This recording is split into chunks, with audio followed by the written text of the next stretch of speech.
I started at the Red Cross as an AmeriCorps volunteer, so I was there every day for a year. And it's a year of service, national service, and it brought together all my passions that it created a world for me that I never knew I always wanted to be in. I'd always known what I wanted to do with my life, but I never knew where that fit in the world of finding your passion or professionally. I got involved with the Red Cross while I was watching television coverage of Hurricane Katrina, and I just felt like I needed to find a way to help, so I called our local Dayton chapter and volunteered, and they trained a lot of people very quickly. And part of my training was in the ERV, which is the emergency response vehicle. It's the white truck that kind of looks like an ambulance. And you have to take a special training to drive that truck, and I was sent to Baton Rouge to be an ERV driver.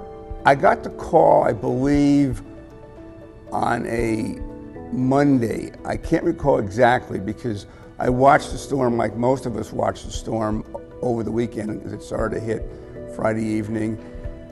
And when I got the call, they weren't even sure whether they were going to get us out right away, because at that point, all the airports into the New York, New Jersey area were shut down. In the American Red Cross, when there is a national disaster, there are different categories and subcategories. I was in mass care and sheltering. So that means I work at the client shelters, which are usually high schools or churches or hospitals. We take care of the clients. We provide food, mental health, and any moral support that they might need,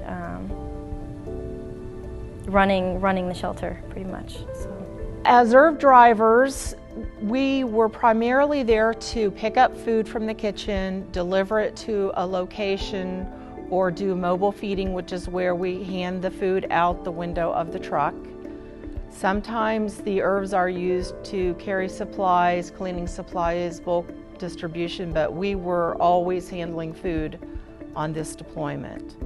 We would stand around in the cold at the kitchen for a couple hours waiting to get loaded up, and they would send us somewhere, and we'd go back to the kitchen and they'd give us a new route and we'd go out again. So we did a lunch run and a dinner run every day. Some days we didn't get home until 11 p.m.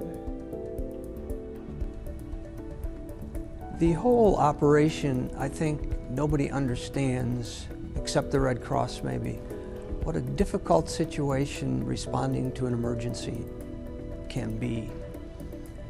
You have thousands of people called and being organized and working together on a moment's notice. It's almost impossible for things to work smoothly because of everybody just getting there and just doing their job.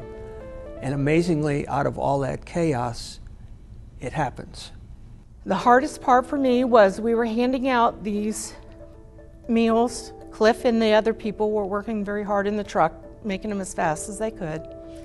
And there was a gentleman on the other side of the street. There were 2 lanes of traffic between us and him, and he was older. He kind of reminded me of my dad. And he was rolling up the street in one of those little motorized wheelchairs. And he looked over at me with this haunted look that I will never forget. So I got a meal and 2 bottles of water, and I took them across the street to him. And he said, "Thank you, and God bless you." And as he rolled up the street, he started crying, and the tears were rolling down his face.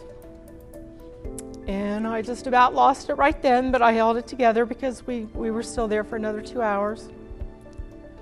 And there were, he wasn't the only one, but he was the one that affected me the most. It wasn't long after we were there that there was a knock on the door. And one of the residents came up and said, "Would you like some coffee?" And I was just amazed. I said, "Well, yeah." She said, "I'm sorry, it's going to be decaf and instant."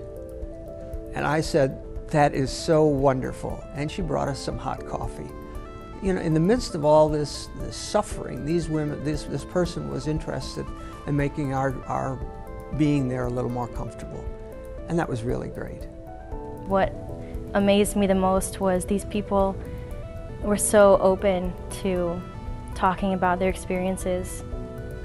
And I realized that I don't think it was as much of because it was me, the person I am, but because of the patch on my vest. People trust the Red Cross, and that was a great responsibility to feel, and it made all of us rise to the occasion and try and do what we could to contribute.